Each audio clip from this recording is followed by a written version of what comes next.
Matt Ryan, 21 of 24, 286 yards, 3 touchdowns. Still a dude. Better than this. Guys being dudes. Matt Ryan, That's a dude. Heisman Trophy. Bronco Nagurski Award. Ultimate dudes. Raji on my left, Herzlich on my right. 2 dudes. O-line you, bunch of dudes. Dudes to the right, dudes to the left, stuck in the middle with you. WZBC, the Boston College Radio Network, the voice of the Eagles. Hello and welcome to another Wednesday night edition of Two Dudes Sports. I'm Quinn Kelly here with my broadcast partner TJ Hartnett, ready to get you all caught up with this week in the sports world. We'll talk a little NCAA football, talk a little pro football, and a little bit of BC hockey to sandwich it. Sounds good to me. Yeah, we're back. Another Wednesday, another BC loss. Disappointing to say the least. Another week of disappointment. Another week of expected sorrow. But overall, BC football slowly making strides. We had our largest passing game since 2011, maybe 2012. Chase Reddick was the last one against Villanova. So John Fadul throwing for over 230 yards. It's a step in the right direction. You want to see that going into the Fenway game, especially with the bye week. Could not ask for more. Overall, a disappointing game on all fronts. You were the one who called it, so I'm sure you can describe it the best. But Brissett just having an amazing game, throwing all over BC's depleted secondary with injuries left and right. So, it wasn't a fun game. It was brutal all around. But you wish you could have given something better for senior day, for seniors to go out, especially so many that deserve it. You have Howell, who's had an amazing year punting. Steven Daniels, one of the best in the nation at the linebacking position. Justin Simmons, just an amazing guy in general. So many others that I'm forgetting. Connor Wojak, who will probably go on to the NFL and do good things. So unfortunate to see him go out like that, but we'll talk about it. Notre Dame, only a week away. We could probably talk about it more next week when we have the show. But absolutely, for now, not really much to talk. I don't know if you want to give your edition of the game. I will say this, and this goes hand in hand with it being the most pass-heavy game BC's had in some 4 or 5 years. It really, for me, from a fan point of view, obviously I think it's a little bit different being in the booth. I think this was probably the most entertaining game, and perhaps it was because there was so little frustration to have. Yeah. We were so very, very slimly alive. Our mathematical chance of making a bowl at this point was all but dissipated. There was not a lot of pressure on it. You absolutely had no expectations with a 4th-string walk-on freshman quarterback starting. You just were kind of there to see the game, and you didn't have hopes of a win or anything, really. And frankly, it was weird. It was a weird feeling. It was. I walked out of that stadium at the end and I genuinely unchanged. Wasn't upset. Yeah. It was just that was not even a waste of my time. It was kind of just the time just flew by. It was that was it. Yeah, absolutely. I've never felt that way about a team, especially my team, before. It was the strangest thing. Absolutely. Well, like we've talked about in the past, one of the problems with BC is that they don't play a sexy brand of football, so it's tough to draw. I feel like they played a sexy brand of football. They were willing to air it out. Fadul was moving around. I gotta say, I thought Fadul had a good game by his standards. A lot of picks, but I was happy with it. But you know what? There were not. Yeah. There were bad throws. There were physical errors. There weren't mental errors most often. Mental errors annoy me a lot more than. Yeah, absolutely. So I was fine with how he played, and like you said, I think that we saw Brissett on the other side spin an absolute gem. I thought he was throwing the ball incredibly well. I think if you give him receivers with some hands, he has a lot better game statistically. Yeah. He was putting balls on the money every single throw, save for his very first long pass attempt of the game. He missed somebody in the end zone that had maybe a step or two, but other than that, he was on the hands every single time. Yeah, you'll look at the touchdown pass that he threw. The precision that he put on it, absolutely. For Thad Smith, the only place Thad Smith could have caught the ball, hits him right in the hands as he's falling down. Pretty, that's a quality That's a solid quarterback throw right there. Somebody that you're proud to call your QB. Did that happen the entire game? Obviously not. The outcome probably would have been different. But that throw in general, it shows for good signs. It shows for good competition to come, hopefully. He's going to play in the Notre Dame game. That's obvious. He's going to throw picks in the Notre Dame game. That's obvious. It's just a statement of whether or not we can get pretty much, if we get 2 scores, I say there's a possibility we win. If we have 14 points, it's just Notre Dame's offense is so electric. It's so hard to hold them under 14 points that I don't think it'll happen. But no, this defense is now. We talked about all season. Well, they've got nothing to play for. Right, one, they have nothing to play for. Absolutely, it's so tough to be a stellar defense. We talked about all season is just how long until the well kind of breaks, and we said I think we originally said Clemson game. If not Clemson game, would be Notre Dame. Yeah, I think you saw Clemson game somewhat, but then they picked it right back up. Yep. I think that this past weekend, it's just kind of broke. Exactly. It's just nothing. There's nothing. They have nothing to play for. I think they are injured now. They're hurt. Yeah. This is not a full defense. If we're 5-5 right now, or it's totally different. Our defense doesn't break at all. We play NC State. Even if we lose that game, we play NC State to the fullest. Yes, you said, and having Isaac out, having Cam Moore out. Those guys who are solid people on our secondary, it's so tough to keep the level of play, to keep the secondary play. They're playing. They're putting their hearts on the field every single time. You saw it. Pretty much the Louisville game is where, it kind of hit the fan. That's the one where, it happened in Wake Forest where you cause the most improbable turnover and then your offense loses it for you. And then it happens in the Louisville game where the same thing happens. When it happened, I was genuinely upset because I knew we weren't going to win the game and the defense was going to be depleted. And that's exactly what happened. They had nothing to play for. They didn't want to be out there. But this is their bowl game, Notre Dame. Absolutely. This is their bowl game. Absolutely. They've got nothing. Syracuse is nothing to them right now. It will be just judged by the fire and the temper that was shown last year in the game. Yeah. So there will something that carry over. These games right here, these are our quote-unquote 2 biggest rivals. So we're looking into a week where they're going to prepare. They have 2 weeks to prepare against a Notre Dame team that has so much to lose. So we have nothing to lose. They have everything to lose. It could come down to the fact that, we have a chance to upset them, though I think it's going to happen, no. But overall, this is our bowl game. We're going to put everything out in the field. I think Adazio will actually open up the playbook, as you saw this past week. A couple trick plays here and there. Who knows what we can sneak out? One big turnover, one costly turnover for Notre Dame, and it's a whole different story, and they're out of the college football playoff type stuff. But that's a BC fan talking in the best scenario type situation. But who knows? Who knows where it's going to go? Obviously, BC football not the best this year, but you never know. This is their bowl game, as we said, so hopefully they take it.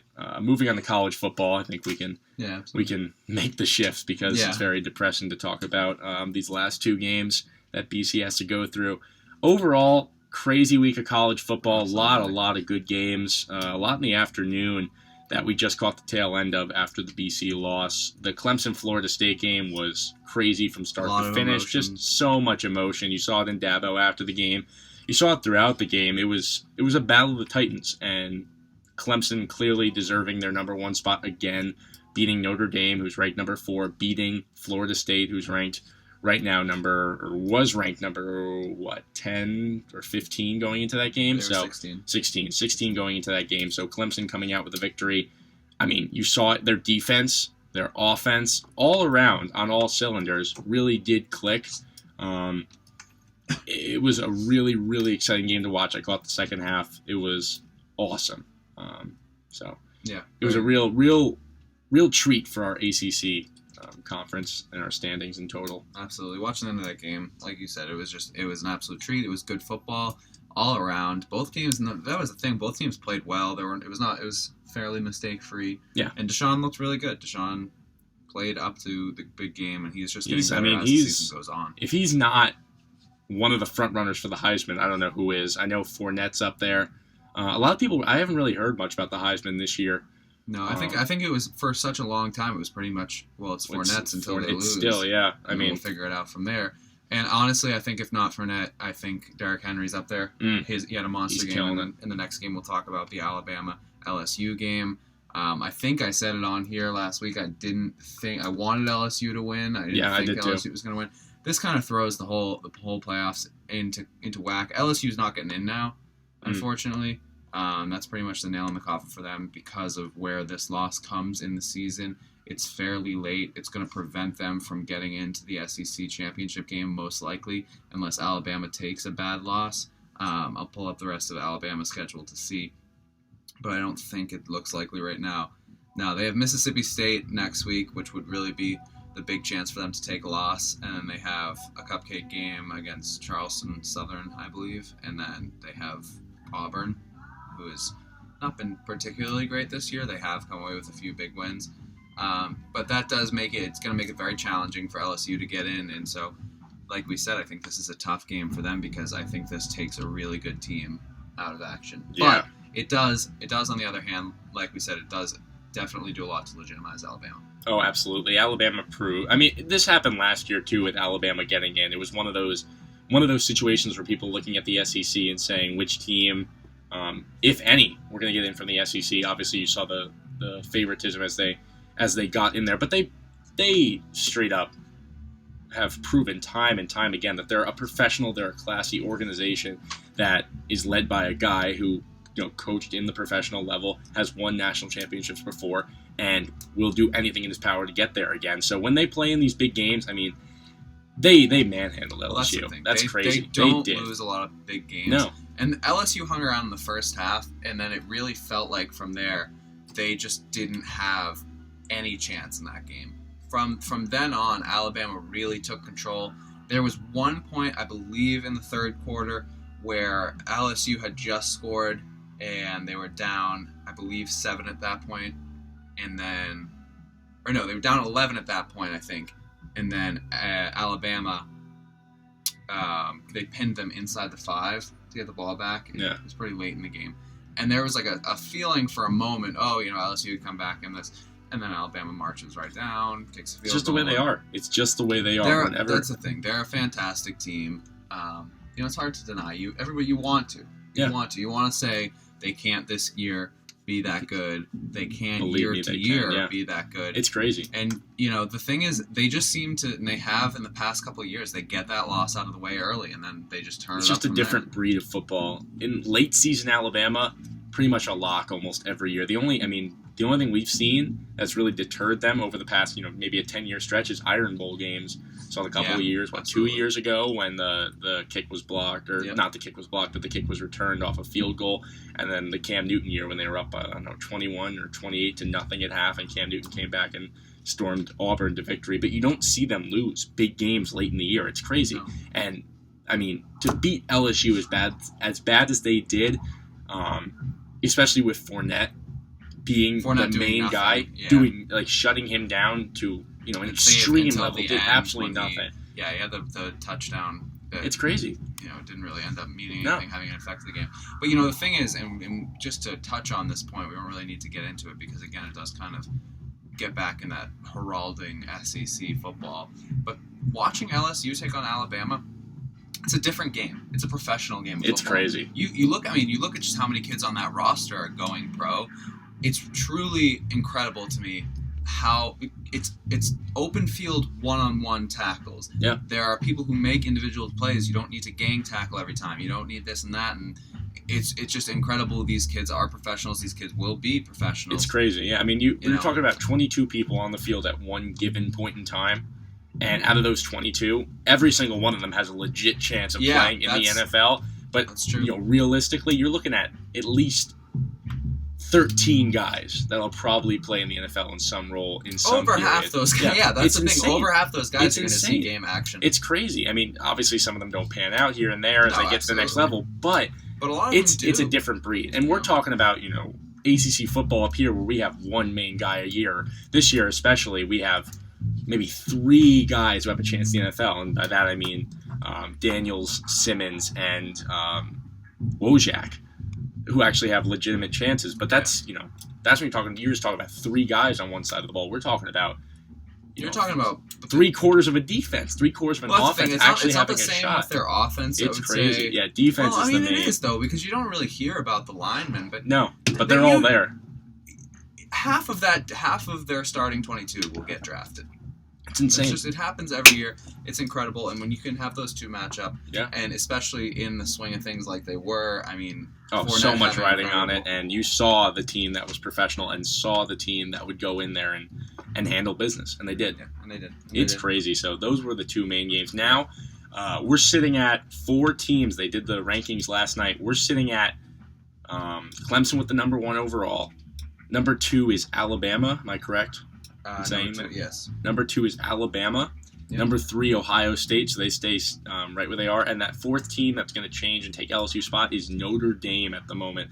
So Notre Dame getting in there after a solid win against Pitt, one of those teams that started off really high in the ACC and has slowly fallen down. But, sitting behind Notre Dame, you've got Iowa, which jumped a lot after their win this weekend. Yeah, and people really, you look at like the Paul Feinbaums and the Kirk Herbstreits of the world. Feinbaum off, yeah. Yeah. I mean, it's tough when you have Big Ten. Big Ten, I don't know how they do it, man. Every year you think, how the heck did they, like college football playoff last year, for example, everyone didn't think Ohio State was going to get in.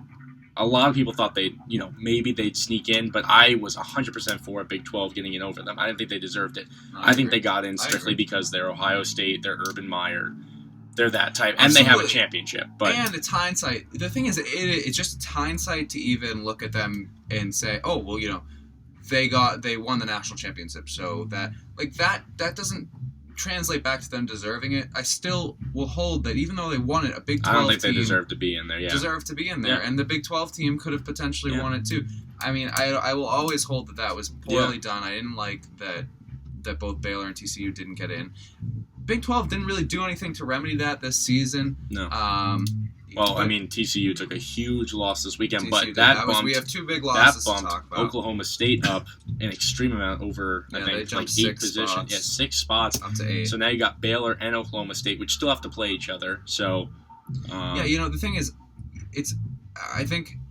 all right, I'll say this. I don't like how this committee is, a lot of it seems very arbitrary to me, and I don't like that they like to mix up sometimes stats and sometimes the eye test. I have no problem with Iowa where they are. I know they haven't played any teams, but I think it's just me being a sympathizer for that team. That it's not their fault who the schedule is. They're 9-0. They deserve to be up there. But at the same time, LSU dropping 7 places because of that loss. I still think LSU could beat Notre Dame, Iowa, Baylor, Stanford. Every single person in front of them. I think they could beat all of those people in front of them.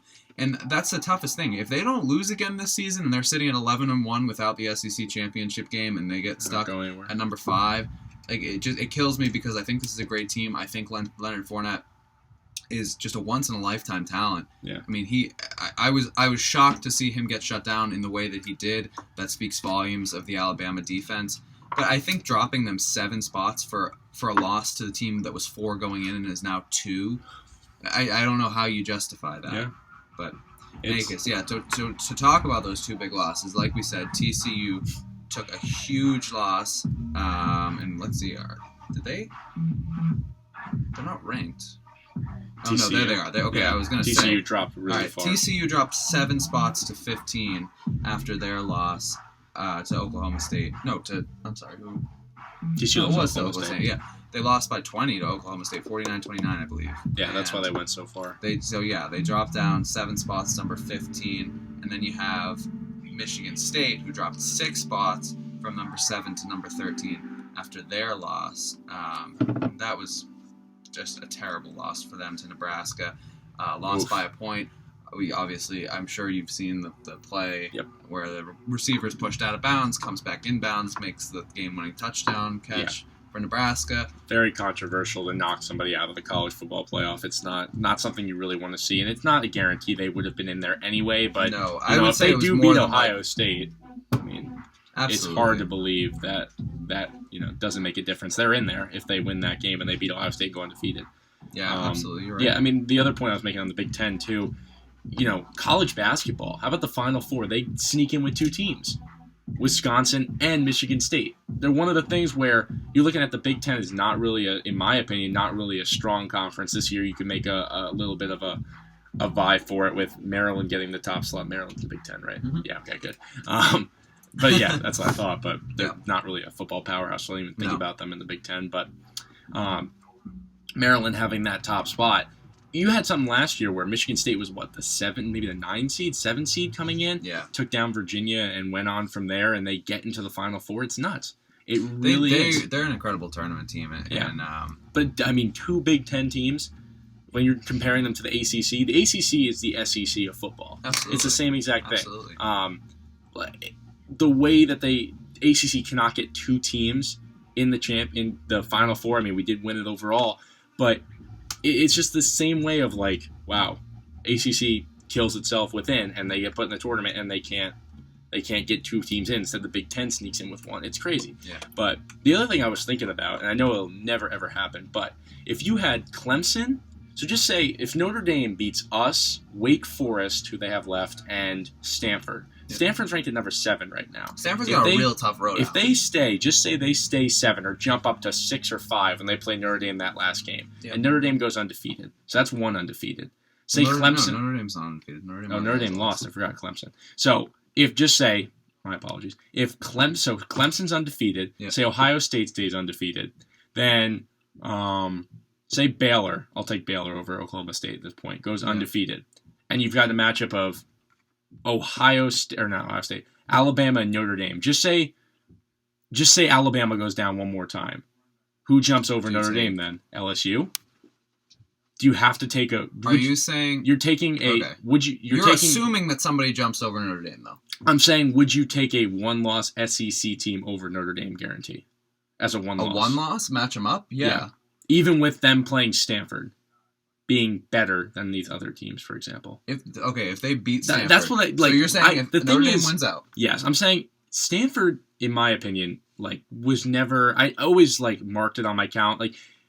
Could you imagine being Notre Dame and getting knocked out to a 1-loss SEC team because you lost the number 1 team in the country? How do you justify an SEC team, strength of schedule? But it's so tough that, if that scenario actually happens, somebody's getting crushed. And I guess that happened last year, too, with the Big 12 teams. But if we're looking at Clemson undefeated, Ohio State undefeated, Baylor undefeated. Baylor has to get in if they're undefeated. Or Oklahoma State. One of them has to. You'd hope. You'd hope one of them gets in. The thing is, it's crazy that Notre Dame goes and gets 1 loss to Clemson. Who's going to get that last spot? Is it going to be Notre Dame? Or is it going to be, for example, LSU, Florida, or Alabama? One of the 1-loss SEC teams as an equal record. No, but it's crazy. It really is a stat that I don't know how to justify. Florida can play Alabama in the SEC championship game, right? Okay. So pick Florida, for example. Florida. It would be Florida. I don't think, unless, like we said, we looked at Alabama's schedule. Ole Miss is really, Ole Miss. Ole Miss is the last challenge for them. I think if they get over the hurdle of Ole Miss, then they're kind of in the clear. Or Mississippi State, excuse me. So if Florida beats Alabama in the SEC championship and they're going in at 12-1. So you're saying both teams have 1 loss going into that game? You have to put Florida in. I think you have to put Florida in because they have that extra game. And the thing with Notre Dame, and I'll say this, I agree with you. If your only loss is the number 1 team in the country, that's the part where if it was anything else, but the from the committee's point of view, you don't have the championship game. You don't have from the strength of schedule. Their strength schedule is good. Don't get me wrong, but no, it is.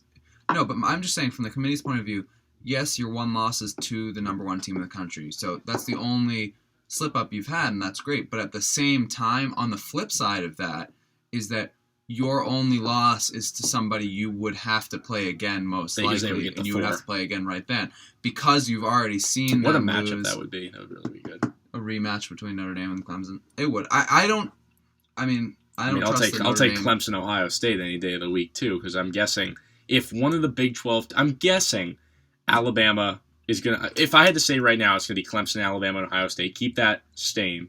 But then I would say if Baylor and Ohio State wins out, I can't, Well, I guess you can imagine because it's ranked right now. So Baylor would jump into the 4 spot. I would put Baylor over Ohio State. I think Baylor's better, but so agree. Baylor would jump into the 4. They'd play Clemson and be Alabama. Baylor Ohio goes State undefeated, again. and this is the thing. I mean, I don't think it's going to happen just because we're still 3 weeks out. I mean, a lot changed after 1 week with TCU. Absolutely, and, absolutely. Jumping ship. But I would say that I think that it could very likely get down to it, and you're going to see Notre Dame at the number 4, just like what you saw last season where TCU was in it, and then just all of a sudden at that last poll, they weren't in it anymore. You could see Baylor slide up to number 5, Notre Dame's at 4, and then just at that last game, just Baylor not a strong winner. The only thing Baylor, is, I don't think Baylor necessarily does jump it because I think that they look at Baylor much the same way they look at Notre Dame. There's no conference championship game. They're a 12-game team. So I really think the only legitimate case for jumping them is a 1-loss SEC team. If whoever wins the SEC championship, if you have 1 loss, they kind of should be in it. It's crazy. It really is crazy, and I hope something happens to make it a lot easier for the committee. But at this point, I mean, it's so hard to justify not putting Notre Dame in there if their 1 loss is to Clemson, and it's so hard. How do you say no to Baylor if they're undefeated? You know, They had to beat TCU, who's ranked in the top 25. They had to beat Oklahoma State, who was undefeated when they play them. Like, I mean, how do you justify not throwing these teams in there? And I guess it happened last year too, but it is just very, very tough for anyone to pick 4 teams out of the amazing deserving people that we had. And I mean, we're talking about Stanford too. Stanford could easily end up in this. If they win out and then beat Notre Dame, they're automatically in this, in my opinion. Oh yeah, absolutely. They jump right into it. They have a tough road ahead. I mean, Cal is not great. Oregon's not bad though. Oregon's got Vernon Adams back. They're playing well right now. They played very, very well. Who is Stanford's 1 loss? Stanford's 1 loss it's not in is conference. Northwestern. Wow. Yep. That's a bummer and a half. I mean, Northwestern has played extremely well this season. They start off really hot, but they're going to. Slowly that's the thing. Back. Stanford, of anybody up there, is going to have the worst 1 loss. Yes. No, I really think it's going to be a challenge for them on Saturday against Oregon. I don't think this is the Stanford team that we've seen in the past either. Like, I don't think they're as good as the Andrew Luck Stanford. I don't think they're as good as, I can't remember his name. I don't see how they're. Yeah, I don't. They've flown under the radar this whole time. I feel like, and under the radar. They've just snuck up there, yeah. And perhaps it's because it's been coming from behind the entirety of the way because of their loss to Northwestern. Their loss to Northwestern was the very first week of the season. So, I mean, but they've got a tough road. They've got Oregon and Notre Dame and Cal in between them. Cal they should take, but if you lose to Oregon, that's over. And then they can play spoiler to Notre Dame very easily. I mean, I've said this to you, and I'll hold it until I see Notre Dame at 11-1 and in the playoffs. I just don't think they're that good. I think that the allure of the independent needs to wear off because, yeah, Notre Dame plays a great schedule. There's no denying that. I mean, they have year in and year out to be able to put whoever you want in, but a lot of it gets overblown too. I mean, a lot of it did get overblown pure to the fact of Georgia Tech is not that good. No. Texas is normally pretty good. Virginia's at the lower bowl of the ACC. UMass is a cupcake. Clemson's 1. You know, Navy, I mean, always gives them a challenge, but on the forefront, I mean, doesn't compare to anything a Power 5 team. If you're looking at it and you're being serious, Clemson and USC are the only 2 real opponents that they've had this season. Now, they lost to Clemson. And then Stanford when it comes to... And I guess you could say... Yeah, when you get down you could say Temple. Yeah, but no. Yeah, that's... In the heat of the moment, the way they hype the game, absolutely. We don't really actually know how good Temple is, but... Any non-power... They're non-power 5 for a reason. Yeah. And as soon as they take that first loss, you kind of come back down to earth and you're like, okay, well, so that's why they're not power 5. But, I mean... No, the schedule's nothing to sneeze at. I mean, it's as good or better than a Big 12 schedule. Yeah. So, take that how you will. Yeah. But I just don't think that... I think even if Notre Dame gets in, I don't think they're winning. I think if they take Clemson takes care of business again. You have Ohio State. Ohio State's going to beat them. You look at the people in front of them, and I think that any number of the people in front of them can take care of it. I think Clemson, Alabama, and Ohio State could all beat them. I think there are people behind. I think Baylor would beat them. I would not be surprised at all if Stanford beats them in the last game of the season. But just to that point, though, and I mean, one of the last things I have to say, I guess, on the topic, I think if Oklahoma State beats Baylor, I think it's even less of a chance that if the situation comes where it's a 4-5 Notre Dame and then the Big 12, that I agree. I think Oklahoma State would have a tougher time I jumping agree. them. I think I don't Oklahoma know why. State, it's just just around them. It's just they're Oklahoma State. it's the same thing with Iowa, I think, and that's why I was shocked to see Iowa's up jump there. Iowa's up to get there. there up to 5. If And that's great, and it would be a shame to me if they went to the Big Ten championship game and then just got blown out. Yeah. Well, it happened last year with Wisconsin, not to the extent of being where Iowa was, but they got, the doors blown off. And that's why Ohio State got in over at TCU. Craziness. A lot will change this weekend. Who knows who will drop the ball, who can't handle the hype. You never know. Even Clemson, the amount of, we're basically putting Clemson as a lock right now, but you never know, man. You really do never know. Moving on to NFL, not a absurdly crazy week this week. Couple quality games. You were at the Pats game, so you can imagine the craziness that comes with the Redskins victory. Giants going downstairs or down south, not downstairs, and manhandling the Buccaneers like champs. Leading up to the Super Bowl of this year, or the future Super Bowl of this year, the Giants and the Pats. So we'll see. Hey, there's not that many good NFC teams, man. You never know. Hey, Packers, you know who became very, very legitimate? The Panthers became very, very legitimate. Packers are slowly dying. The Giants, if they win the NFC East, they have a shot. Yes, they legit have a shot. Have a legitimate shot. Excited. Yeah, it's actually incredible. If they came back around, it's going to be the Cardinals.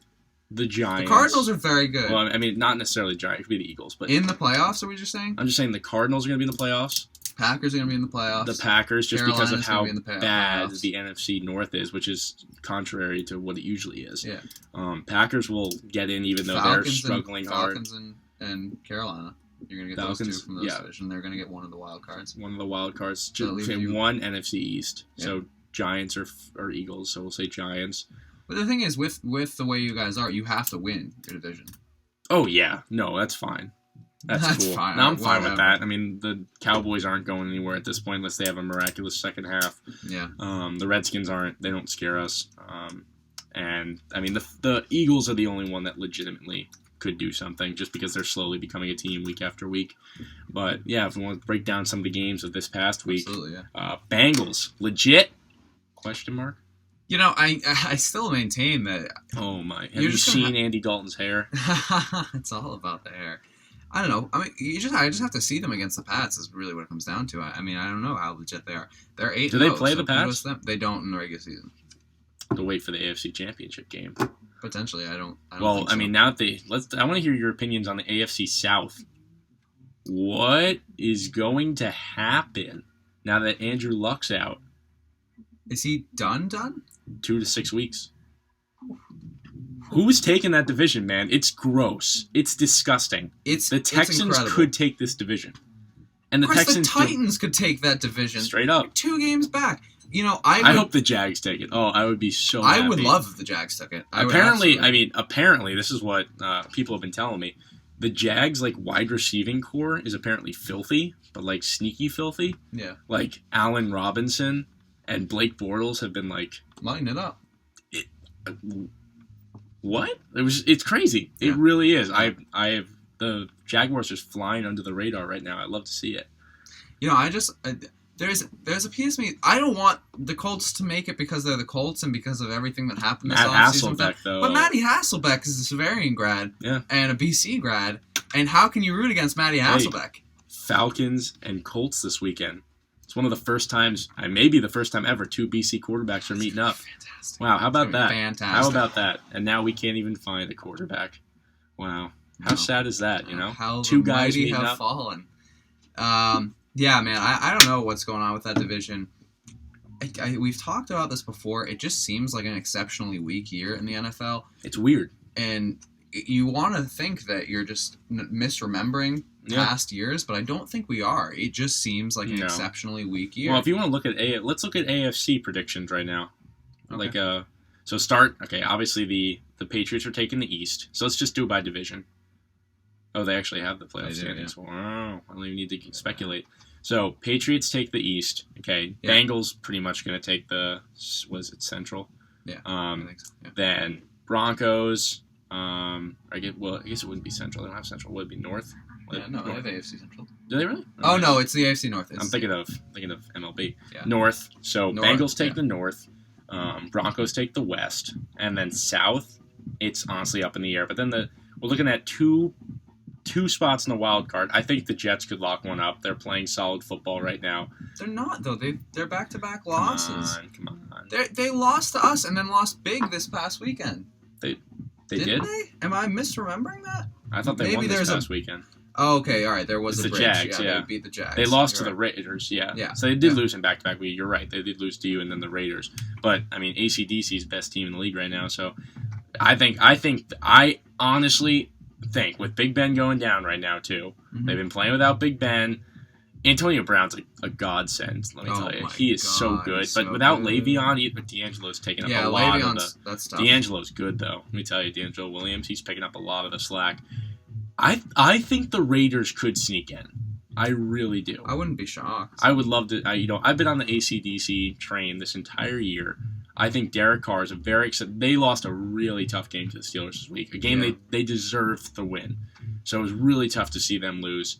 But, we could be looking at it's hard to believe the AFC East having 4 of the top 10 teams. Their entire division's in there.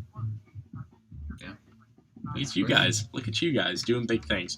But yeah, Patriots, Bengals, and Broncos are locks. That AFC South is way open, and I think it's a 3-way fight for the last 2 spots. Jets, Steelers, and Raiders. I'll skip the Bills. I really don't think the Bills got anything. No, I don't think so either. Yeah. So it's interesting. We'll take a look at the NFC now. So Panthers are a lock. Cardinals will most likely be a lock. I don't really their division, unless the Rams sneak up, but that's not. They'd really have to fall. Packers are a lock just because of how weak their division is. / Teddy Bridgewater now out with concussion. But Giants sitting there number 1. Yeah. And when they win this weekend, it's only going to help them with their strength of schedule. So nice. Yeah. You agreed? That's fine. I agree. You agreed that they're going to win this weekend, or they win the? I think they win the division. I think they're going to sneaky. But what about this weekend? I don't think they're going to win the division. I just don't. That worked really. I don't think you picked it up at all. During the first fifth. Well, it's just another it's pretty much for you guys. Your mindset's like Patriots first team. It doesn't matter who the team is. Yeah, it's like who we playing this weekend doesn't matter. We're gonna win. Imagine what that must feel like. I don't know. I never had a team that's like that. Why don't you do a preview? I need to step out for a moment. It's gonna be 2 dudes first. All right. And I will be right back in one moment. Give them a preview of Please do. This week in football. You got it. So we'll talk about the Giants and the Patriots first. I'll give my spiel just because of the fact that Jason Pierre-Paul is back. He is looking to do some damage. It's going to be really interesting to see what Jason Pierre-Paul can do. He's a guy that obviously he's been out this entire season due to the fact of the firecracker accident. It's not something you want to see. It's not something the Giants organization wanted to see, and we did re-sign him for a reason. We have faith in the guy, but he's going to be the difference between this week, and he was a huge influence in the Buccaneers game this past week that the Giants had to play. Them winning that game going down there, especially with the Buccaneers coming off a big win against the Falcons, who have proven to be one of the best teams in the NFC this year, that's huge for him as a whole, as a confidence factor. If his first game was against the Patriots, my confidence level is much, much lower. I don't think we'll win this weekend just because it's the Pats. Not many people beat the Pats. It's totally justified why. The Patriots are an amazing team offensively, and the Giants' defense has struggled mightily, especially as you saw against the Saints 2 weeks ago. But having Jason Pierre-Paul back is a huge confidence lift for this defense. They did a good job this past week. Not many touchdowns, giving up a couple field goals. So they're clearly holding teams to less field position, holding them in the red zone, not allowing them to score touchdowns. So as long as they go along that trend, I honestly think the Giants will do fine this weekend. What they're looking for is a single-digit loss. I think that's a victory for them against this Patriots team. You've seen it historically in the past when they play them in the regular season. They have better luck with them in the championship game. I don't think that'll realistically happen this year, but hey, you never truly know. But overall, the main factor of this weekend is, can Eli stay as hot as he's been? We have a full crew. We got Odell. Odell's been hot these past 2 weeks. Our younger guys, Ruben Randall, and even our running backs. Our running backs have been pretty solid with Vereen, Jennings, and Williams, the three-head monster. Not hugely influential in games, but they can get it done. And if they're actually a huge part of the game as a whole, the Giants have a much better shot at winning, especially when they can get those tough yards. That's what Andre Williams is there for. So, Shane Vereen's more of a wide receiver type guy anyway. He comes out of the backfield, makes a lot of catches for us. So if we have somebody along the lines of, running backs coming out, making a statement, Jason Pierre-Paul coming back, sacking Brady early is something where, him and his giant oven mitt, if that actually happens, that's a huge confidence boost to the team. We lost one of our linebackers this past week, I believe. So it's not a state where I feel confident that the Giants will win this one. They're in a weaker division. It wasn't supposed to be their year. That's pretty clear. The NFC East as a whole is just a brutal, brutal division. So I don't see them going up to New England and taking one, New England coming down and taking one of the Meadowlands. There's not a huge... distinct. It's a lot different. It's a lot better for New England coming to the Meadowlands than us going to New England. I think we have a better chance of winning at home, obviously. New England's one of the toughest places to play in the country. Overall, I don't know what's going to happen this weekend. I'm really not feeling too confident. I think it's going to be a really good game. I think it'll be a good test for the Patriots. There's a lot of history between these two teams, especially in the recent years. So I'm really looking forward to it. I think something can be proven. I think honestly, it's going to be a fantastic game overall. So really, really looking forward to the Giants and the Pats this Sunday. Looking ahead towards other games, we've got the Bills and the Jets. So two teams that are in the playoff picture currently, or at least around the playoff picture currently. The Jets having a better shot at taking it than the Bills at this past moment. Quinn is back with us now.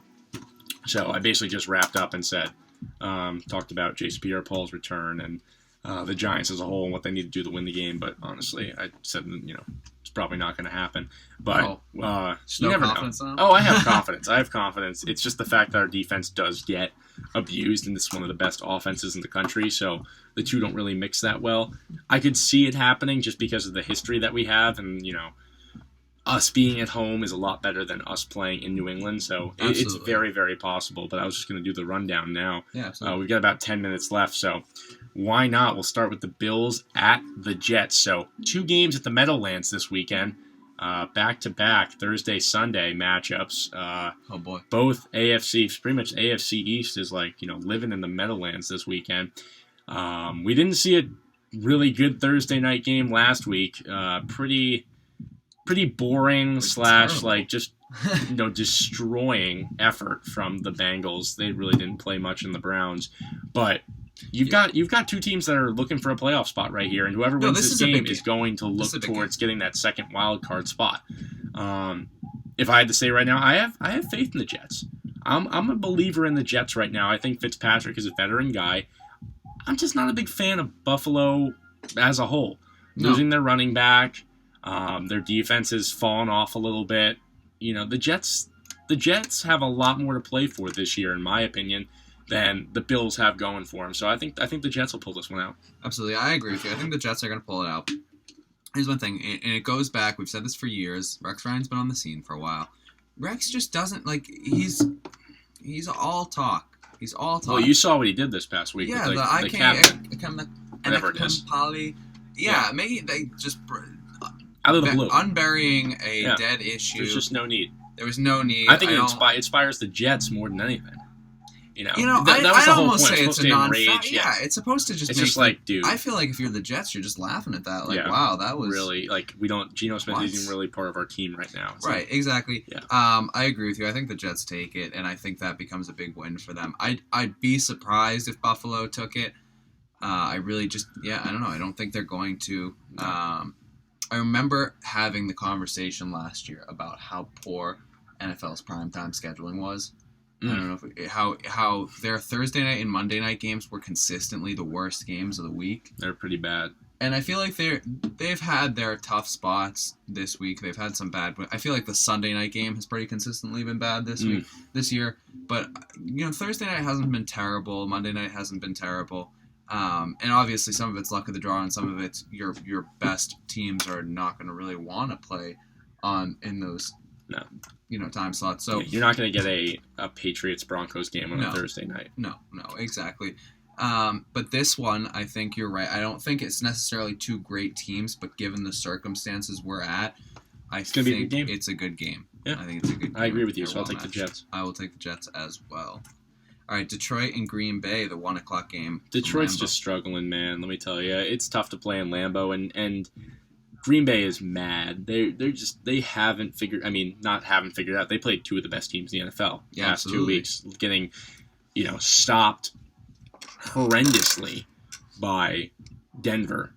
Yeah, Rodgers not throwing at all, not even moving the ball, and then the Panthers giving it to him offensively, just time and touchdown after touchdown. I mean, it's tough for the Packers back to back, so they're really looking forward to this Lions game. It's a conference rivalry. Obviously, there's always something cooking within it, or it's division rivalry, excuse me. But I don't see Green Bay dropping 3 in a row. No. They are mad. Detroit isn't that good this year. I think they're going to pound the Lions. I think they're going to take it out. I think that's about all there is that you can say about that. Is just that the Lions aren't very good, and Green Bay has more motivation than anybody else in the league right now to get it done. I think they're going to come in. I think they're going to get it done. I don't think it's going to be close. And they even have the Vikings breathing down their neck. I mean, without Teddy Bridgewater, absolutely, they're right there. They're 1 game behind, I think. 2 games behind. 2 games. Yeah. So they're right there. They really can't afford to lose these games, and I think there's going to be a lot of pressure riding it. That obviously could go both ways. It could be a catastrophic fall, but I really don't see them losing to Detroit, especially at home. Absolutely. All right. Dallas at Tampa Bay.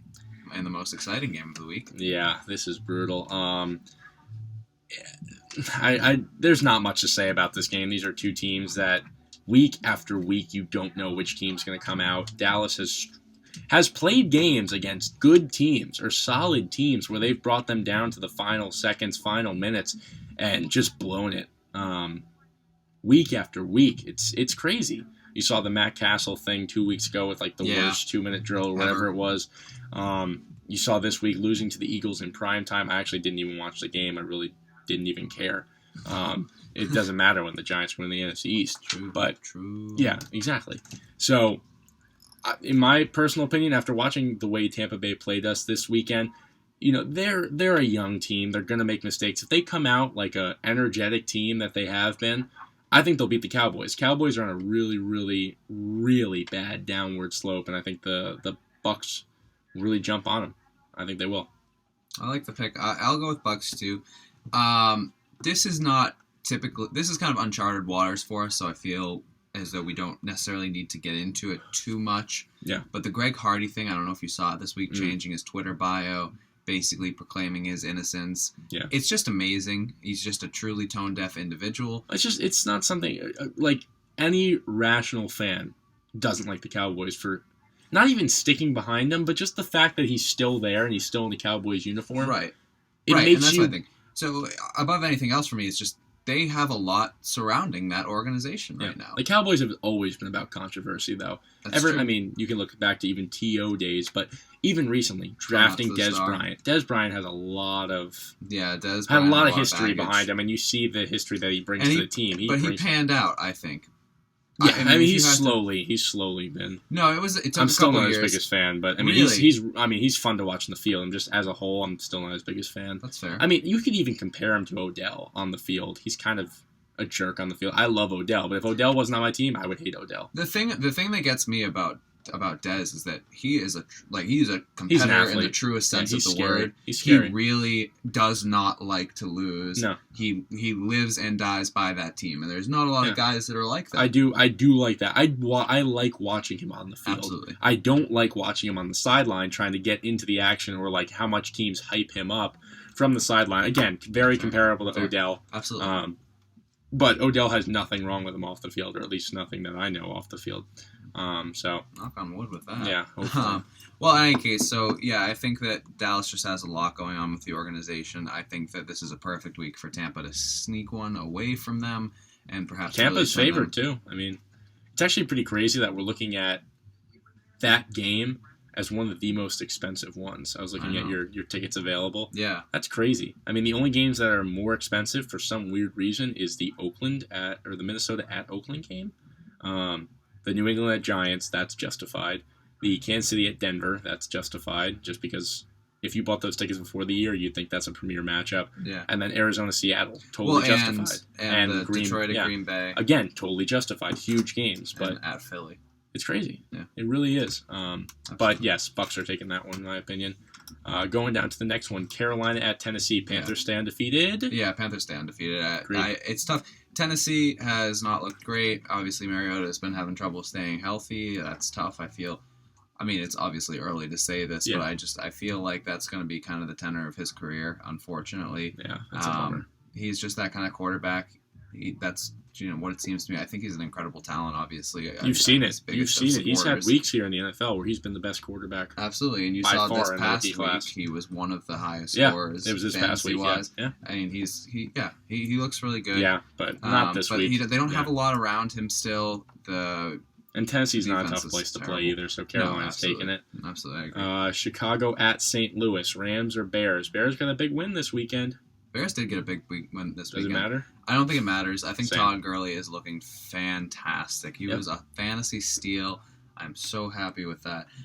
He looks really good. St. Louis is on the upswing. St. Louis is going to make it easy in their division. They had a very tough loss. Very tough loss this past weekend to the Vikings. I was with my roommate as we watched it. Very, very upsetting loss for the Rams. But I'm also going to take the Rams this week. I agree with you. They're on the upswing. They're following the Jeff Fisher coaching philosophy very well up to this point. So I'm a big fan of the Rams right now. I don't think they're a huge playoff contending team. I think they could get in there possibly if they pick it up a little bit, but they'll get a win this week in my opinion. Absolutely.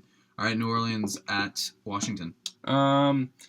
Washington, I really can't compare them to what they played this week. It's really tough to compare a team to how you play at New England. New England's a different breed of football, so it is very tough to say that they went down or up compared to this week. I'm going to take New Orleans though, purely because of the fact that Drew Brees can go off at any given second. Washington probably will have more New Orleans fans than Redskins fans in the building, and overall Redskins don't scare me. No, I'd agree with that. A lot of me would like to pick the Redskins at home just because I feel like I have picked the Saints in the past. It could happen. You forget So how easy. bad It really they could are. happen, yeah. They're not really a great team. No. But no, I do think this week New Orleans gets it done over Washington. Yeah. And yeah, that's all there is to that.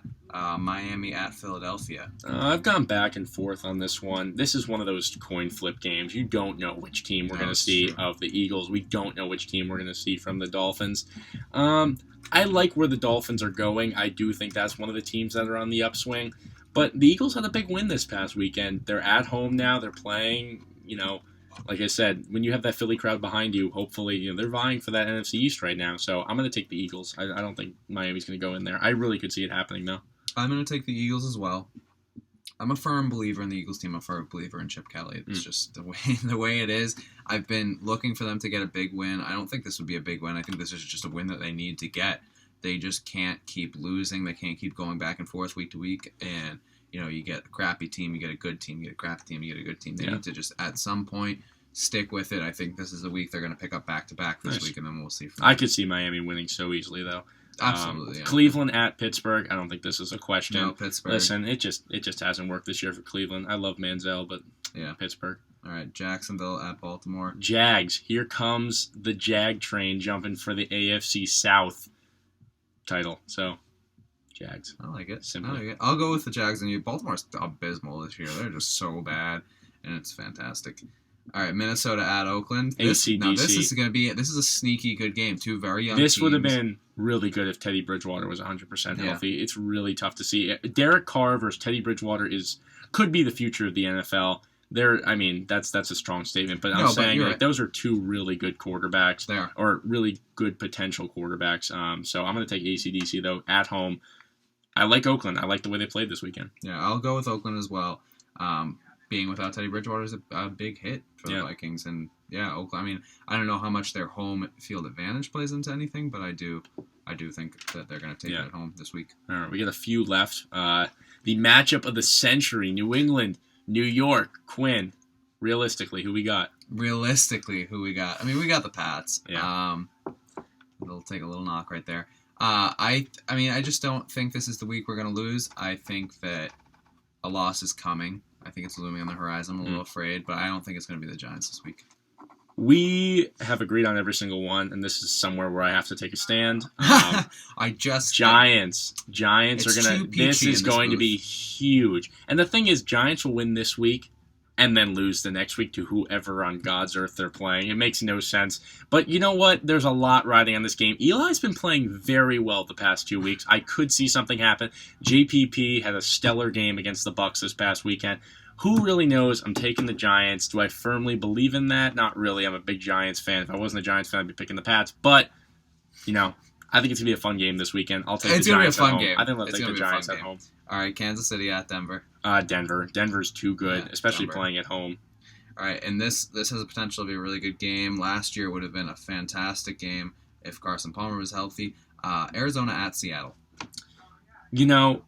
This is one where Arizona's played really good. They've got a great defense, pretty solid offense, and Seattle struggled. Seattle has struggled beginning of the year more. Would I say they're on the upswing? I don't know. They're one of those teams that jumps back and forth. It's one of those teams. Yep. I think this week, playing at home, Sunday night, I'm going to give it to Seattle. I think they'll surprise some people this week. They have too many good pieces not to win a big-time game. I'm going to give it to Seattle. For the same reason, I'm going to give it to Arizona. It's a big-time game. Totally justified. Arizona needs a big-time win. They're just one of those teams at 6-2 right now. They're just kind of sitting there. Everybody knows they're good, but how good are they? This is the week I think they come out and they prove it. They're going to beat Seattle. Nice. All right, final game, another stinker on Monday night. Houston at 8-0 Cincinnati. 9-0 Cincinnati. They're going to take it. It's too easy. I mean, I love the way the Bengals are a fun team to watch, and I love watching them at home. I love their stadium, the jungle, whatever the heck they call it. But Houston's bad, man. And they could win the AFC South. They're just bad. I don't like watching them. No. But, yeah, I'm gonna go Cincy too, and this is just the prime example of why somehow the Colts are going to win it, is because that division is so bad. It's really unfortunate. Houston doesn't have a shot in this game. Houston's not going to win this game. Since he's going to take this game, since he's going to go to 9-0, people are going to get bigger into the hype, and then it's going to be a big letdown for them when New England beats them in the playoffs. That hair, though. My hair kind of looks like his right now. I kind of like it. I kind of like it. Yeah. It's cute. All right. What are you going to do? All right. That's our picks. Yeah, that's our picks. That's our show. We'll be back next Wednesday to talk some more college football, wrap up another NFL week, talk about how the Patriots are no longer going to be undefeated this year, and we'll see where it goes. Hopefully, we have no BC football to talk about, so nice bye week, so we don't have to get upset. So we'll enjoy this weekend. Little preface of the BC hockey, though, we got Michigan State this weekend, and BC basketball opens up against St. Francis. Nothing better. We could be 2-0 BC basketball. All right, well, thank you for joining us. I'm TJ Hartnett. I'm Quinn Kelly. Thanks. Matt Ryan, 21 of 24, 286 yards, 3 touchdowns. Still a dude. Better than this. Guys being dudes. Matt Ryan, that's a dude. Heisman Trophy. Bronco Nagurski Award. Ultimate dude. Raji on my left. Herzlich on my right. 2 dudes. O-line you. Bunch of dudes. Dudes to the right. Dudes to the left. Stuck in the middle with you. WZBC, the Boston College Radio Network, the voice of the Eagles.